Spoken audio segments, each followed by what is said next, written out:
70 to 80% लोग ऐसे हैं जो अपनी कैट की हेल्थ को लेकर बहुत ज़्यादा परेशान है। कभी तो उनकी कैट बहुत ज़्यादा खाना खाती है, यानी कि बहुत ज़्यादा ओवर फीडिंग करती है। कभी या तो बिल्कुल भी खाना नहीं खाती, यानी कि बिल्कुल खाना खाना छोड़ देती है, जिसकी वजह से पेट पेरेंट्स बहुत ज़्यादा परेशान होते हैं। जबकि आपको मैं ये चीज़ बता दूँ कि ये आपकी की जाने वाली गलतियों में से एक गलती है कि आप अपनी कैट का शेड्यूल नहीं बनाते हो। बहुत सारे लोगों को ये गलतफहमी है कि वो अपनी कैट को लोकल फूड प्रोवाइड करते हैं जो कि 500-600 रुपये में आता है और उससे उनकी कैट की हेल्थ अच्छी हो जाएगी। तो ये आपकी बहुत बड़ी गलतफहमी है। दो चीज़ों से ही आपकी कैट की हेल्थ अच्छी हो सकती है, या तो आप उसको प्रॉपर होममेड फूड के ऊपर रखो या फिर आप उसको कोई अच्छा फूड प्रोवाइड करो। अगर आप उसको कोई अच्छा फूड प्रोवाइड कर रहे हो, जैसे कि कोई इम्पोर्टेड फूड प्रोवाइड कर रहे हो किसी भी ब्रांड का, तो ज़रूरी नहीं है कि अगर आप उसको हर टाइम ही, यानी कि हर 2-2 मिनट के बाद या हर 3-3 मिनट के बाद आप उसके सामने फूड ले जाकर रख दोगे तभी आपकी कैट की हेल्थ अच्छी होगी। ऐसा बिल्कुल भी नहीं है। इससे होगा क्या कि आपकी कैट हद से ज़्यादा खाना खाएगी और वो मोटी तो हो जाएगी, लेकिन उसको बीमारियों का भी खतरा बहुत ज़्यादा रहेगा। तो इसलिए अपनी कैट का एक प्रॉपर शेड्यूल बनाइए, जिसके हिसाब से उन्हें खाना दीजिए। तो यहाँ पर मैं अपनी कैट की मॉर्निंग रूटीन आप लोग के साथ शेयर कर रही हूँ कि मेरी कैट का शेड्यूल क्या क्या है। अगर आप लोग भी अपनी कैट की हेल्थ अच्छी करना चाहते हो और प्रॉपर एक शेड्यूल में लाना चाहते हो अपनी कैट को, और जो गलतियां आप लोग कर रहे हो उनको सुधारना चाहते हो, तो उसके लिए आपको ये वीडियो फुल वॉच करनी पड़ेगी।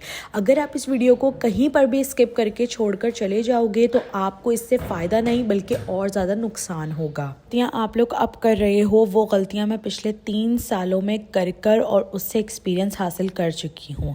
पहले मैं भी ऐसे ही करती थी, अपनी कैट को हर वक्त ओवर फीडिंग करवाना, हर वक्त उसके सामने रखना। जैसे कि आप लोग को पता है कि मेरी मानो बहुत ज़्यादा ओवर फीडिंग करती थी, बट अल्हम्दुलिल्लाह अब ऐसी कुछ चीज़ें हो गई हैं कि मैंने अपनी कैट के प्रॉपर एक शेड्यूल बना दिए, जिसके हिसाब से मैं उसको नाश्ता या खाना देती हूँ और वो ओवर फीडिंग बिल्कुल भी नहीं करती है।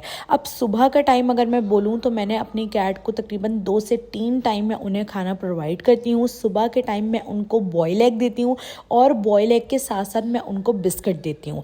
अगर मैं बिस्किट की बात करूँ तो मैंने अपनी कैट को हमेशा से इम्पोर्टेड फूड दिया है। मैं कभी भी किसी भी कैट को, अपनी हो या दूसरे की कैट हो, कभी भी किसी कैट को लोकल फूड प्रोवाइड नहीं करती, ना ही रिकमेंड करती हूँ। ठीक है।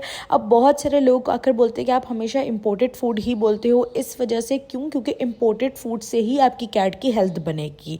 लोकल फूड से आपकी कैट की हेल्थ कभी भी नहीं बनेगी। आप जस्ट उसको दो, सिर्फ उसकी जो क्रेविंग है ना वो पूरी होगी, लेकिन उसकी हेल्थ नहीं बनेगी। अगर आपको उसकी हेल्थ बनानी है तो आपको इस तरह का ये रूटीन फॉलो करना पड़ेगा, ये शेड्यूल फॉलो करना पड़ेगा, तभी आपकी हेल्थ अच्छी होगी आपकी कैट की। तो यहाँ पर आप लोग देख सकते हैं कि मैंने ये 2 प्लेट्स ले ली, जिसके अंदर मैंने हाफ जो है वो एग डाल दिया है। ये सुबह का टाइम है, ठीक है।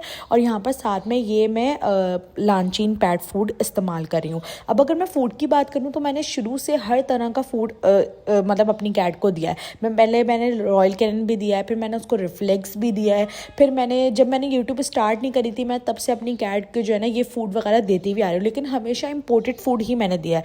तो रॉयल कैनन दिया है, रिफ्लेक्स दिया है, प्रो चॉइस दिया है, लेकिन मेरी कैट की कभी भी हेल्थ अच्छी नहीं हुई। अगर मैं अपने कैस्पर की बात करूँ तो कैस्पर तो मेरा अल्हम्दुलिल्लाह शुरू से बहुत अच्छा है, लेकिन मेरी जो मानव है, जो मेरी फीमेल कैट है, उसकी हेल्थ अच्छी नहीं होती थी। वो all the time over feeding करती रहती थी, उसको आदत है ओवर फीडिंग की।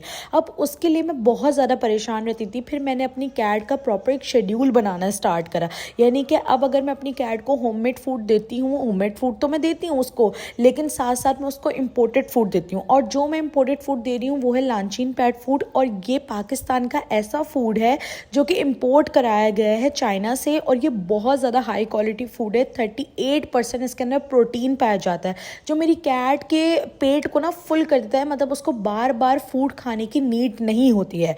शेड्यूल का यही होता है कि आपकी कैट को पता होता है कि मुझे एक टाइम सुबह खाना मिलेगा, एक टाइम दोपहर मिलेगा और एक टाइम शाम को खाना मिलेगा। और इसी तरह से जैसे अभी सुबह का टाइम है तो 7 से 8 बजे के दरमियान में अपनी कैट को ये खाना दे देती हूँ। उसके बाद मैं अपनी कैट को 7 से 8 घंटा फास्टिंग कराती हूँ, और उसको बीच में दरमियान में उसको या तो सिरिलैक दे दूँगी या फिर दही दे दूँगी या फिर जो है वो पानी दे देती हूँ, ताकि उसके पेट में जो है ना वो डिहाइड्रेशन की प्रॉब्लम ना हो, आराम से कैट हाइड्रेट भी रहे। और 7 से 8 घंटा फास्टिंग कराना बहुत ज़रूरी होती है, क्योंकि हर वक्त खाना खाने की वजह से कैट बहुत ज़्यादा लेज़ी हो जाती है और बहुत ज़्यादा बीमार भी होने लग जाती है। जाती है, ठीक है।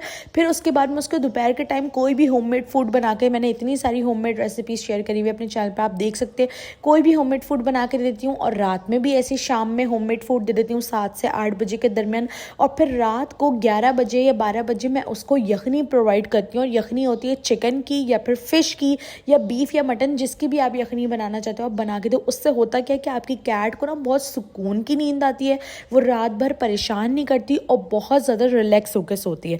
इसके अंदर अगर आप फ़िश और फ़िश की यखनी दोगे तो बहुत ज़्यादा बेस्ट हो जाएगा। तो मैं आप लोगों को ये कहूँगी कि अपनी कैट का प्रॉपर एक शेड्यूल बनाइए, उसके हिसाब से आप अपनी कैट को खाना दीजिए, ठीक है। कोई भी फूड आप लोग अपनी कैट को देते हैं, वैसे मैं आप लोग को इम्पोर्टेड फूड ही रिकमेंड करूँगी, ठीक है। मैं हमेशा वही चीज़ें आप लोगों के साथ शेयर करती हूँ जो खुद मैं अपनी कैट को देती हूँ। पहले मैं अपनी कैट के ऊपर वो सारी चीज़ें एक्सपीरियंस कर लेती हूँ, उसके बाद आप लोग के साथ शेयर करती हूँ। और अल्हम्दुलिल्लाह 15 डेज़ के अंदर अंदर मेरा बहुत अच्छा एक्सपीरियंस रहा है इस फूड के साथ, तभी मैंने ये सारी चीज़ें आप लोग के साथ शेयर करी हैं। तो इसी तरह से अगर आपके पास किटन है, अडल्ट कैट है, या फिर आपके पास जो है वो 15 ईयर्स 16 ईयर्स की कैट्स है, या किसी भी एज की कैट है, तो इस तरह का कैट का एक शेड्यूल बनाइए।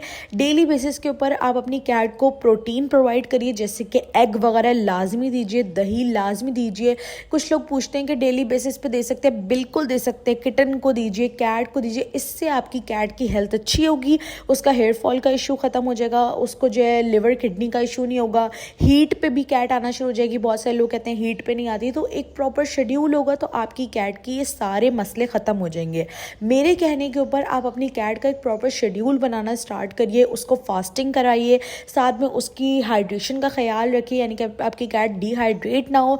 इन सब चीज़ों का ख्याल रखेंगे तो आपकी कैट के सारे मसले ख़त्म हो जाएंगे।